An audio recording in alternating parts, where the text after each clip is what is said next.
Is the Ridgeline a get it or skip it truck? We're presenting the 2025 Honda Ridgeline TrailSport in modern steel metallic over black interior. 4 trims to choose from, all of which will have the same power option, the same 5-foot bed and clearance. I'm Anthony from Hawkeye Rides, and I'm going to throw in some pros and cons with the comparable competition. So that way we can see if it's a get it or skip it truck. The front, LED headlights, daytime runnings, that's going to start on the RTL. The gloss black is going to separate the headlight assembly and go over the top of the grille. With LED fog lights, front and rear parking sensors, a pro to the TrailSport is you're getting an off-road suspension. A con, no increase in clearance. But then on another pro is you're getting upgraded all-terrain tires, which you can only get this on this trim. Now you can option a HPD package, which will flare out the fenders similar to this, and it's going to all house the same 3.5 liter V6. That's producing 280 horsepower. Now that's 5 horsepower less than the Pilot with the same torque at 162 pound-feet. And you're getting a 9-speed automatic transmission here opposed to the 10-speed that you would get in the Pilot. This does have the IVTM all-wheel drive, which is an intelligent variable torque management system. The nice thing about this system is it doesn't just send torque to the front or rear wheels, it also sends it to the inner rear wheel, which will help with traction and some of that off-road capabilities. Now the TrailSport, we're getting these all-terrain tires set with 18-inch wheels, achieving 18 mpgs for the city, 23 mpgs for the highway. One reason why I would get this is because it's going to be a smoother ride. It's an integrated closed box frame with a unibody construction, so I'm not sacrificing for that every day. Plus I have plenty of towing. Payload in this is over 1,500 pounds. So yes, the Colorado is going to be over 7,700 pounds of towing, and the payload may be a little bit more. And even if I go into Ford, the same thing. But when I go TrailSport, I'm getting the off-roadsy look, but I'm not sacrificing in the daily drive. That's why this ticks the box. And it's a 5-foot bed, so it's bigger than the Hyundai Santa Cruz. That has a 4-foot bed, but it's the same towing capabilities, which would make me skip this because I could get a smaller vehicle and have the same capabilities. LED taillights with dual exhaust finishers, but the pro going Honda is you're not only getting Honda sensing, which adds the collision mitigation braking, road departure mitigation, forward collision, lane departure, lane keep assist. I mean, the list goes on and on. Adaptive cruise control, blind spot monitoring, cross traffic monitoring, and auto high beam. Plus, when you go TrailSport or Black Edition, you're getting the front and rear parking sensors. So you don't necessarily have to break the bank account, because when you start going into Ford and Chevy, the price will escalate quite a bit. You could still get a Ridgeline under 50 grand and you still have plenty of capabilities for the day in and day out use. I mean, let me know if you would pick this or go to the competition for your everyday truck. Now the tailgate opens up 2 different ways. So it opens up this way to give us 64 inches for the total bed length. Now with the door open, you have 83 inches of length. The width is at 50 inches. That's between the wheel well housing, giving us a total of 33.9 cubic feet of cargo capacity. Now, you can also open it here, swinging open like a door for a car, to give us an additional 7.3 cubic feet underneath the bed with the spare tire. And these holders here can hold up to 350 pounds. And in this area, a home plug is on the Black Edition. The key fob to the Ridgeline TrailSport. 10-way power seat adjustment for the driver, 4-way power seat adjustment for the passenger. Heated seats is standard. Leather seats start on the RTL with the TrailSport badging. You get the contrast stitch in orange. Red stitch will be on the Black Edition.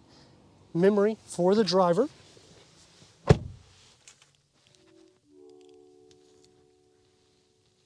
Last year, we had everything kind of cleaned up. So you have this little area here kind of for a palm holder, and it keeps it simplified yet non-driver focused with 245 watts through the 7 speakers, 8 speakers with 540 watts only on the Black Edition. Let's fire it up.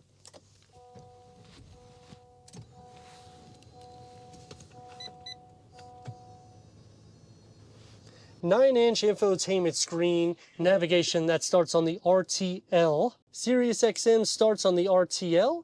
HD radio starts on the TrailSport. Honda Link is on all trims. It does have the pinch and the swipe. It does have a little bit of a glitch. When you put it into reverse, we get a reverse camera with trajectory that expands out. This submenu down here can change the camera layout, but I prefer this instead of the toe in this one because I find this getting a little bit too close for myself, or for my liking, I should say. Apple CarPlay, Android Auto, Sirius XM, AM, FM, streaming Bluetooth audio, Honda Link, and you still have physical buttons as well as a knob to turn it on and off, as well as turning it up. Tri-climate control settings is standard with a storage area here, and you can remember this area here was refreshed. Wireless charging pad is standard on all trims. USB and a 12 volt is going to be right in this area, and you have this pattern design. I kind of like it better than the gloss black, at least because it's a little bit easier to clean. Not a huge fan of the push to put it into gear. This is huge. It opens up into the same storage as the Pilot. But I do like that the dash is still flat, leather wrapped steering wheel. It's huge. Kind of wish they would redo this and make it a little bit more sleek. It's a long vehicle, but it doesn't need to look like this. Multi-function, you get the paddle shifts, standard 7-inch TFT display that can go through an array of different content for the driver. Auto dimming rear view mirror starts on the RTL, as well as this moonroof, and ventilated seats is only on the Black Edition headroom. They do an excellent job with that. The same thing with leg room, the way they carve it out. I just wish they had a pass-through, and I say it a lot in my reviews only because this takes up a lot of space in storage. Door panel and dashboard configuring together nicely. The memory seats start on the RTL. It's going to be a little bit more firm for my liking. One touch up and down for the front windows. 2 tiers of storage, so this keeps it very similar to the Pilot with storage capacity. For the back, this is the opening that you have to fit 2 more with the cup holders. Mint armrests. Every one of them get a 12 volt charger with air vents and storage behind both of the front seats. We're going to lift that up for just a second. The door is only going to have a cup holder and a maybe mint or cell phone holder. It's going to be soft to touch, hard materials everywhere else. Fold this up and you're going to get 2.9 cubic feet more of storage because of that flat floor. So I do like that they give you that capability. Kind of wish it was a grab handle here. There is one right here. Leg space. You're going to sit up a little bit higher. Headroom, it's actually carved out for you. You can see that on the sides here, but the center, is it going to affect me? It actually does. Knee space, the same thing, but leg and shoulder space is also shared, so it does get compromised, and it doesn't matter which trim you pick. The TrailSport, 280 horsepower, that's standard across the board. 262 pound-feet of torque, the same thing, but you get an off-road suspension. You also get these all-terrain tires with 18-inch wheels.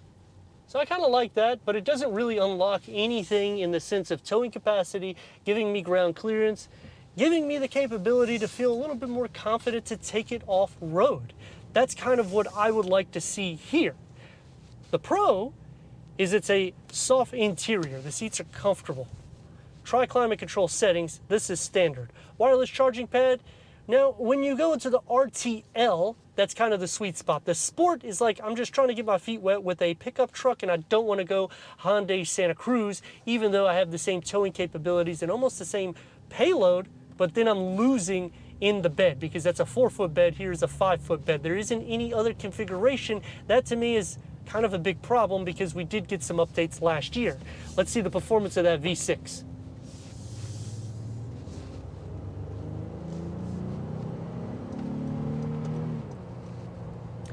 Gets up to speed quick, maneuverability isn't bad. The steering has some weight to it.